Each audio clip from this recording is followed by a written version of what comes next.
Bonjour tout le monde, j'espère que vous allez bien. Petite vidéo pour vous présenter la future configuration que je vais adopter la semaine prochaine pour partir en vacances. Donc les vacances scolaires ont commencé chez nous. Et donc comme vous le savez, j'ai installé un attelage. Donc un ranger de ces Tesla est venu à la maison pour me faire cette installation. Sachez qu'il est possible,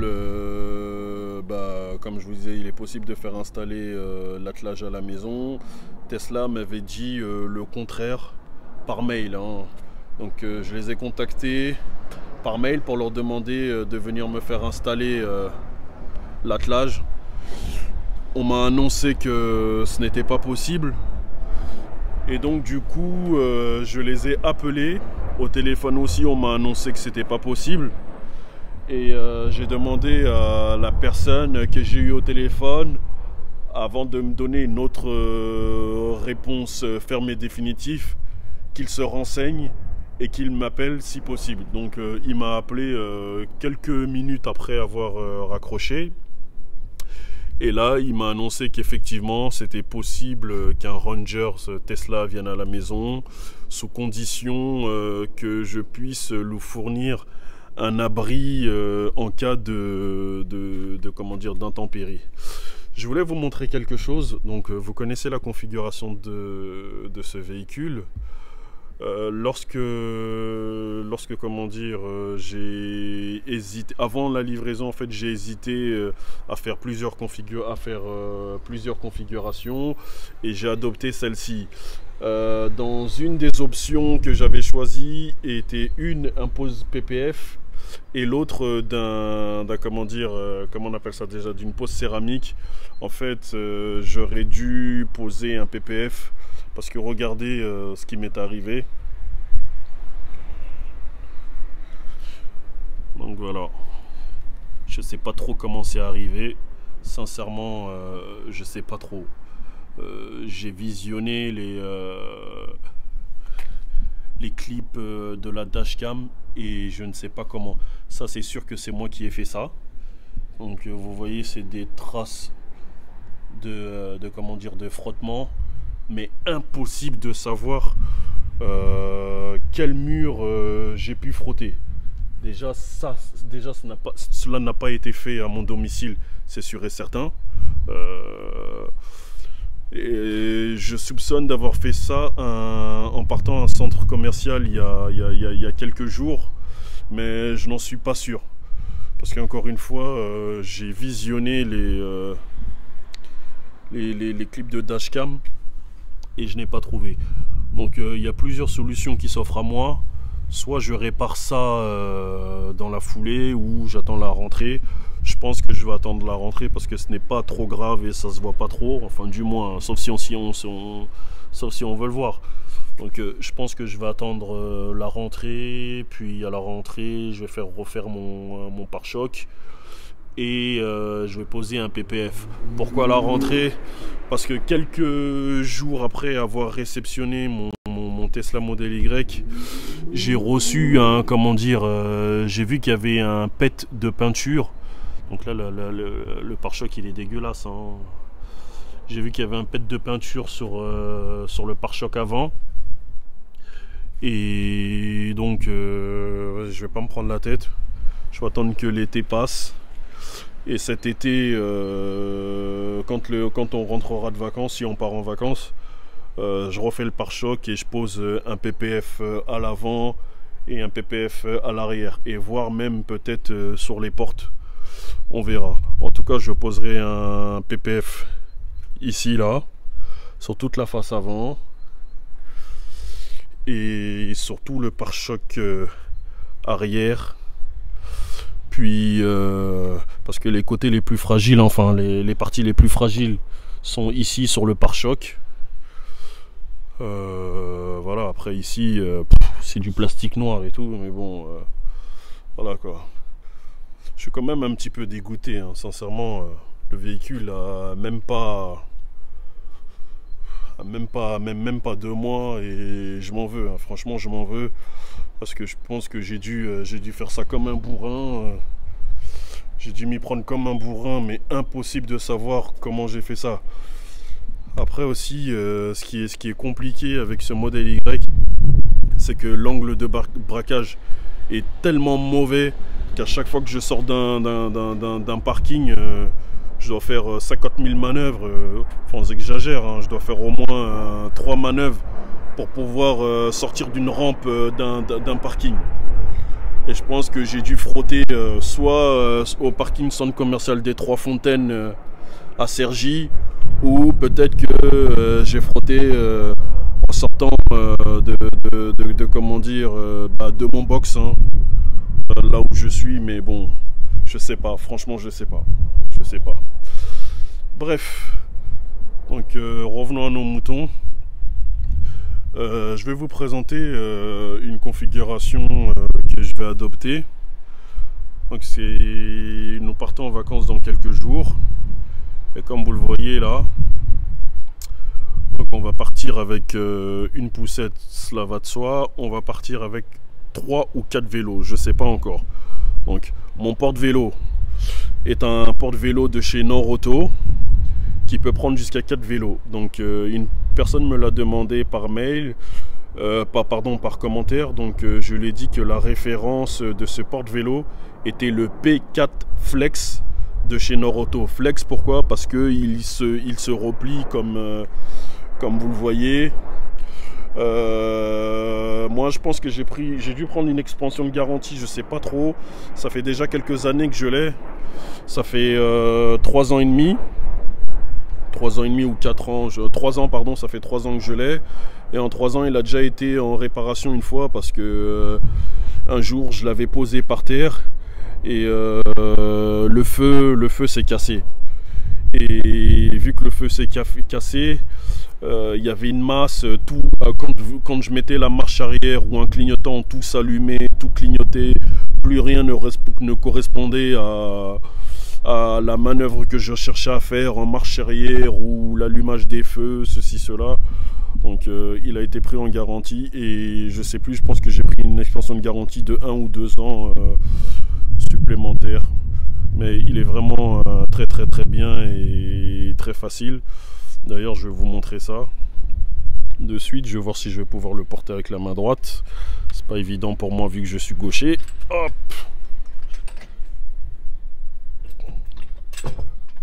Oh. C'est bon, j'ai réussi. Voilà, donc là je viens de le poser assez facilement. Et il y a une fiche là, je vous montre, une fiche avec un adaptateur, bon, qui est là. Voilà. Sachez que ce que vous voyez là, cet embout est un adaptateur. Avec 9 fiches. Parce qu'à la base, donc cette partie-là se retire. À la base, il est vendu sans l'adaptateur. Donc quand il est vendu qu'avec ça. Et si vous n'achetez pas l'adaptateur, vous voyez, ça rentrera pas là. Ça ne rentrera pas. Voilà. Donc si vous envisagez d'acheter un porte-vélo, celui-ci ou un autre, assurez-vous bien que la fiche qui vient s'emboîter là dans le modèle Y soit compatible. Moi ce porte-vélo je l'ai utilisé avec 3 voitures. Avant ça j'avais un autre porte-vélo. J'avais un porte-vélo qui venait se fixer directement sur le haillon du véhicule, mais bon, ça a rayé ma voiture 2-3 fois, les vélos, donc j'ai laissé tomber. Je suis parti sur celui-ci. Donc celui-ci, je l'ai utilisé avec une BMW X2, avec le Skoda Enyaq, et maintenant avec le modèle Y. Et à chaque fois, cet adaptateur fonctionnait sur tous les véhicules que je vous ai cités. Donc je vous montre ça. Voilà. Ah, avant de vous montrer ça, je voulais vous parler de quelque chose. Vous voyez là, donc là le porte-vélo, le porte-vélo n'est pas connecté. lorsque vous rentrez dans votre véhicule et que... Voilà, attendez. Voilà, donc on va se mettre là. Et que cette option est enclenchée, faites vraiment très attention.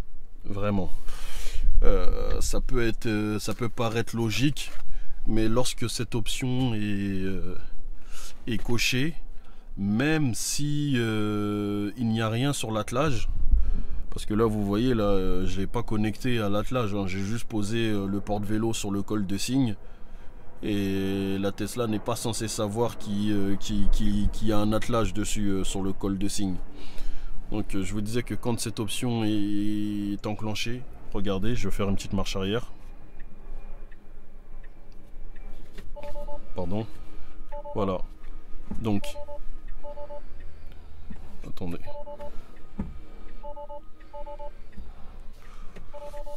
Donc quand vous faites une petite marche arrière, le détecteur quand vous faites une petite marche arrière, le détecteur ne fonctionne pas. Vous voyez là, il y a, comment dire, il y a la poussette à l'arrière. Il ne détecte pas la poussette. Tandis que si je pars là devant, les détecteurs, voilà. Ah bah même devant ça fonctionne pas. Mais c'est bizarre ça. Ah bah ça fonctionne ni devant ni derrière. Et c'est chiant quoi. Donc faut vraiment faire attention, hein. Donc là vous voyez, là je viens de le déconnecter. Ça fonctionne. Et là, attendez. Donc là, hop. Et, ah là ça fonctionne. Mais c'est bizarre, ça fonctionnait pas avant ça. Mais à l'arrière ça fonctionne pas. Donc faites vraiment attention lorsque vous enclenchez cette option. Donc voilà, là vous voyez là, ah bah là ça fonctionne pas. Tandis que là quand je vais l'enlever, ça va fonctionner. Donc là il détecte quelque chose derrière. Voilà. Donc encore une fois, faites vraiment attention lorsque vous laissez cette option enclenchée, hein. Voilà. Donc moi je vais l'enlever. Je vais l'enlever et puis on va passer derrière. Hop. Donc voilà. Voilà, donc normalement ça devrait détecter assez facilement le mur là, vous voyez, il y a même pas 1 mètre, hein. Normalement ça devrait le détecter assez facilement, mais là ça l'a pas détecté parce que l'attelage, le mode attelage est comment dire, est en route, est activé, pardon. Donc là ce que je vais faire, c'est que je vais le brancher. Il y a un détrompeur là. Là, comme vous voyez, un détrompeur. Là, il y a un détrompeur. Voilà, on voit l'encoche là du détrompeur. Donc, hop. Ah, je le mets comme ça. Et je tourne pour venir poser l'espèce de pod là, le pied là, dans le capuchon. Donc je vais tourner, voilà, et ça vient comment dire, se fixer sur le capuchon. Donc là il est enclenché. Voilà. Donc quand je partirai en vacances, je partirai avec dans cette configuration là, avec 3 vélos, voire 4, je sais pas. J'utiliserai le coffre avant pour comment dire, pour peut-être mettre cette poussette, puisque c'est une poussette pliable, vraiment très compacte. On a acheté cette poussette il y a comment dire, il y a quelques années, donc quand ma fille de 4 ans avait peut-être un an, on s'est rendu compte qu'elle était beaucoup plus facile pour nous que l'autre poussette qu'on avait. Donc du coup, mon autre fille qui a 19 mois l'utilise. Donc là, voilà, vous voyez comment c'est compact, hein. C'est hyper compact. Et sachez qu'elle rentre dans le coffre avant du modèle Y. Je l'ai déjà mise à plusieurs reprises dans le coffre avant du modèle Y. Je vais voir quelque chose que j'ai jamais essayé. Voir si elle rentre dans le sous-coffre. Ça c'est le kit là. Le kit que je vous ai présenté déjà dans une précédente vidéo sans parler. Là. Ah. Là, est-ce que ça va toucher? Ouais, là ça touche. Si je l'essaye dans l'autre sens, pas facile, hein. Pas facile. Bon, ça rentre comme ça. Mais bon, je vais la mettre dans le coffre avant. Ça sera plus facile pour nous parce que lorsqu'on s'arrêtera dans les aires de comment dire, sur les aires d'autoroute, si ma fille est fatiguée, ça nous évitera d'ouvrir le coffre arrière. Ou sinon, au pire, je la mettrai dans l'habitacle sous les jambes de ma fille, comme on a l'habitude de faire. Donc voilà. Hop là. Sans coupure. Donc là, vous voyez. Dans ce modèle Y, il est possible de mettre plusieurs bagages. Moi, j'ai un set de 4 bagages de cette taille-là. Donc ce sont des valises de taille M qui font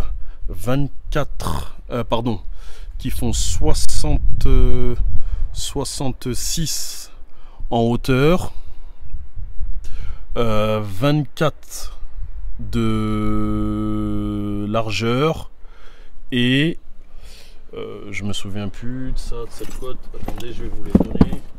Vous voyez, je fais tout en live, hein. Normalement, je dois avoir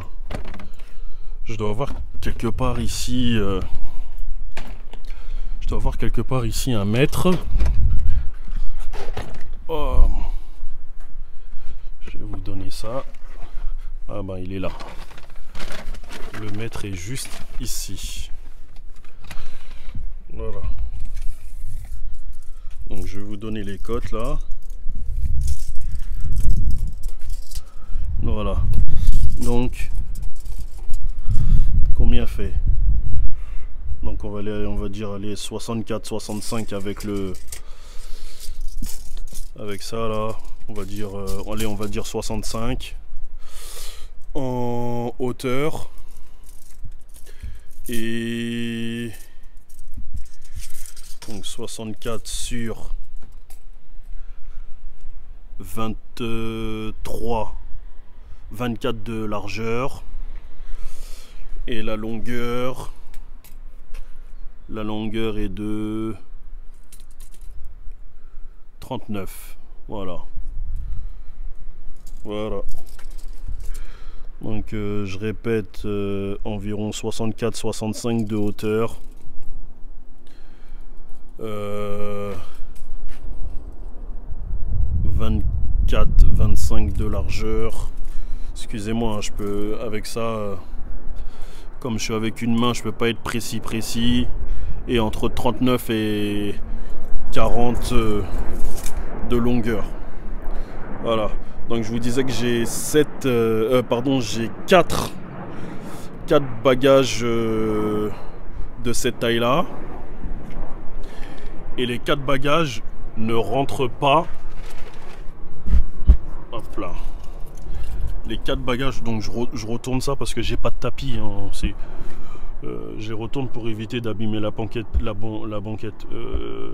J'ai acheté un tapis la semaine dernière, j'attends de le recevoir. Donc hop. Donc là, un premier bagage, un deuxième bagage. Donc nous partirons dans cette configuration. Donc bagage debout et je les calerai avec des cales spéciales pour éviter que les bagages bougent. Donc j'ai des cales de moquette qui viennent se scratcher directement. Voilà. Ou sinon au pire je les mettrai comme ça, hein, on verra. Hein. Donc on verra. Ah bah là il y a des pieds là. Donc est-ce que ça va être plus simple? Donc hop. Est-ce que c'est pas plus simple de les mettre comme ça? Donc ouais, c'est encore plus simple. Donc je pense que je vais partir comme ça, je les mettrai dans cette configuration. Et là, il y aura sans doute une petite valise en plus. Donc une valise de taille S. Une valise de taille S. Et peut-être un autre sac où je vais mettre des aliments. Le coffre de devant, il y aura tous les câbles de charge. Et sans doute la petite poussette là que j'ai mis en dessous là. Parce que la poussette on en aura besoin encore une fois si ma fille est fatiguée, parce que mes enfants ne supportent pas trop les voyages, ils aiment pas trop ça, rester trop longtemps en voiture, ils détestent ça. Donc je pense que cette poussette là, comme je vous ai montré, elle ira devant, à voir, à déterminer, soit devant, soit dans l'habitacle. On verra. Donc revenons sur le porte-vélo. Donc le porte-vélo, je le déplie. Il est assez simple, hein. Donc vous le dépliez, puis vous poussez ça, voilà, et puis vous fermez. Voilà. Encore une fois, là vous voyez là, voilà, je pousse et je ferme. Donc là la configuration, il n'est pas réglé, hein, parce que vous voyez qu'il est bas. Là j'ai qu'une seule main, sinon en temps normal, lorsqu'il est fixé, il doit être comme ça, plus haut. Voilà, lorsqu'il est fixé, il doit être comme ça. Et quelque chose de très important, regardez, là vous voyez, là s'il y a des vélos en fait, ça risque de toucher les vélos. Donc là il n'y a pas de vélo, mais lorsqu'il y a des vélos, j'ai déjà essayé, ça les touche. Donc ce porte-vélo est un porte-vélo basculant. Je vous conseille vivement d'acheter ce genre de porte-vélo, les porte-vélos basculants, parce que si le porte-vélo n'est pas basculant et que vous avez besoin d'ouvrir votre coffre, vous allez vous retrouver à enlever tous les porte-vélos, enlever tous les vélos, pardon, et mettre... Bonjour madame. Voilà, il y a ma voisine qui vient d'arriver. Bonjour monsieur.